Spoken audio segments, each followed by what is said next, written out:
the macro trends that we noticed, obviously the growth of cloud services and Gartner forecasts an additional growth of 18% this year. Where the enterprise sort of stopped and halted in a lot of spaces because they had cash that they could sit on. In the SMB space, in our customer base in particularly, we saw a rapid movement to figure out, what are we going to do? Enterprises are these really large barges and cruise ships. It takes them a long time to pivot and turn.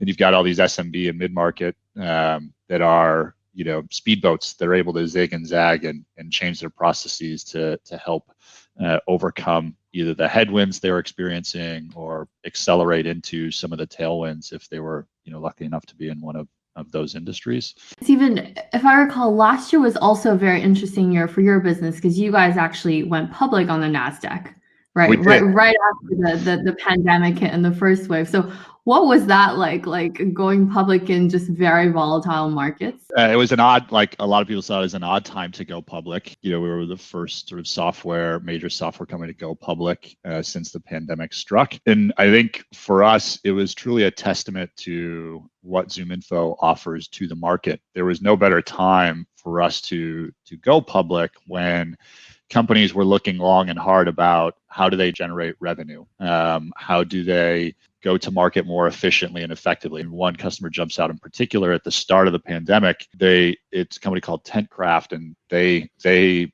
manufacture and then sell tents at the VIP events. So in the middle of March last year, their business evaporated entirely. Every event on the planet was canceled. And so they came to us and said, look, we're not just going to sit here and wither on the vine and pull up. We're going to figure out, where do we drive our next win from? They made a pivot to healthcare, and we were able to supply the data intelligence to do that so they could offer tents for rapid testing for basically field hospitals. And by doing so and looking at sort of their now new addressable market differently, those next 2 months for them were the largest revenue months they've ever had as a business.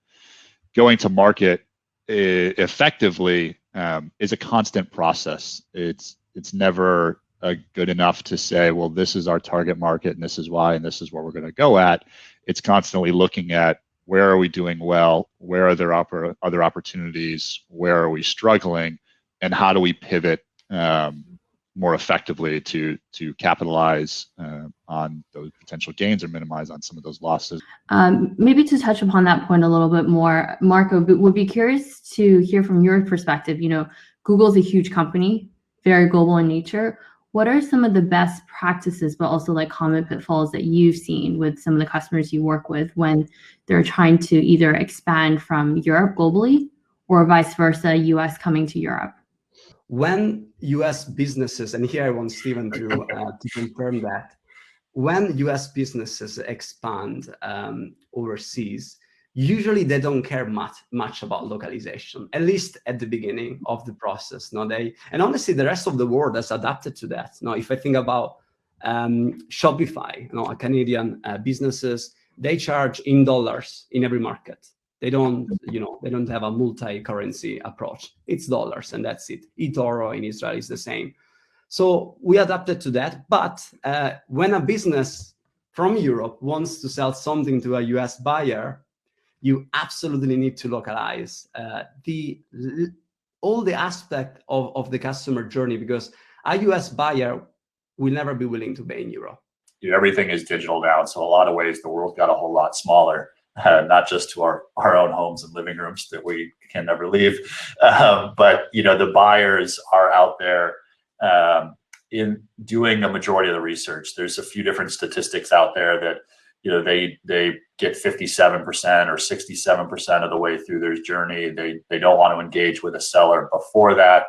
But from the marketing perspective, then that means that you have to sort of build your brand and your story and put it in a place and have that sort of third party and social proof that they're going to go out and find, because they're going to frame a lot of their opinions before someone like me ever gets a chance to speak to the prospect. And that as sellers and marketers, that can be very scary.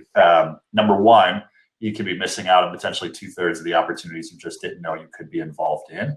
And then number two, if you don't sort of necessarily speak to the heart of the challenges that you can solve, if you don't sort of highlight why you should be looked at as the minimally viable alternative and the only one that can solve these challenges, then you're opening yourselves up for perhaps a lot of competition that maybe didn't necessarily need to be there because messaging, marketing, and then by the time sales gets there, it might be a little bit too late.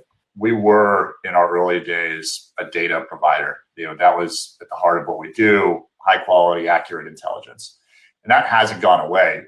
We've folded in a lot more pieces there, but as we've made other acquisitions, as we've built other products, and Google sort of is where you strive to get to, right? Where you have all of these different lines, maybe in different areas that you can support. For us, it's been building a cohesive vision and building a sort of singular go-to-market operating system. But what about like hiring talent? Early days, how do you compete with a Google who just has their pockets in so many different places and a very strong balance sheet as well? Stephen, how did you guys attract talent when you're only 20 people? Yeah, I mean, I think we relied a lot on our culture and the mission and what we were out to solve. I mean, Google at one point was just like every other early stage company, right? They had a vision that they were going to change the world and that they believed something. And so it's finding those sort of like-minded people, hardworking. But yeah, early stages, the talent you bring on is more important. As a large organization, a mishire doesn't necessarily impact the organization on as large of a scale as it will as an early stage. I was curious, as a CFO, always great to spend a lot of money in sales and marketing, but how do you get measured? Like, what are the KPIs and core metrics that you track within your team? And then how do you communicate that to the rest of the business and align that with company KPIs? I look at my team as a scorecard where there's sort of four main metrics. It's win rate, it's the ACV over the trailing 3 months, but it's also a component of the volume of demos that we give them. So their ACV over a completed good fit. So, if Joyce and Marco are both selling 100,000 a month, but I give Joyce 2 times more demos, then Marco is the more valuable rep and the one I should be getting more. So we sort of take those things, aggregate them into a scorecard every single month, and then the reps know exactly where they stand, where they're being measured.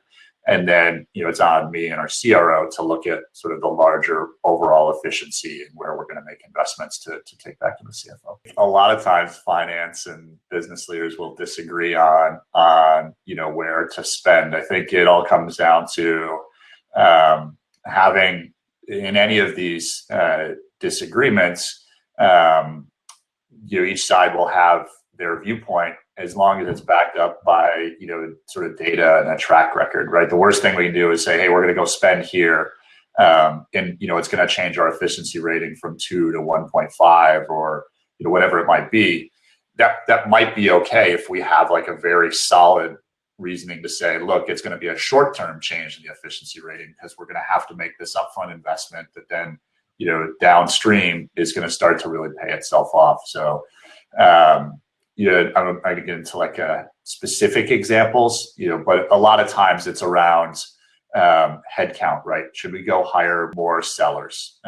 And that can be tricky. We look at it as a capacity issue. So, as you layer in more sales reps, the volume of leads and demos that you're driving, how many demos or opportunities or whatever you're measuring per day or week or month are your reps getting? And is there a point where you start to see diminishing returns, right? It's not always solved by heads. It might be solved by turning off a source of leads that are low performing and regions that maybe we nurture more instead of sending them right to the sales reps. Maybe in some other areas of the world, you need to have a little bit more of a process before you start to engage with them. And that could lower your demos per day or opportunities per day and make you more efficient. So it's looking at sort of those different dials that you can tweak, and then having a sort of data backed point of view as you present your case in the financial court.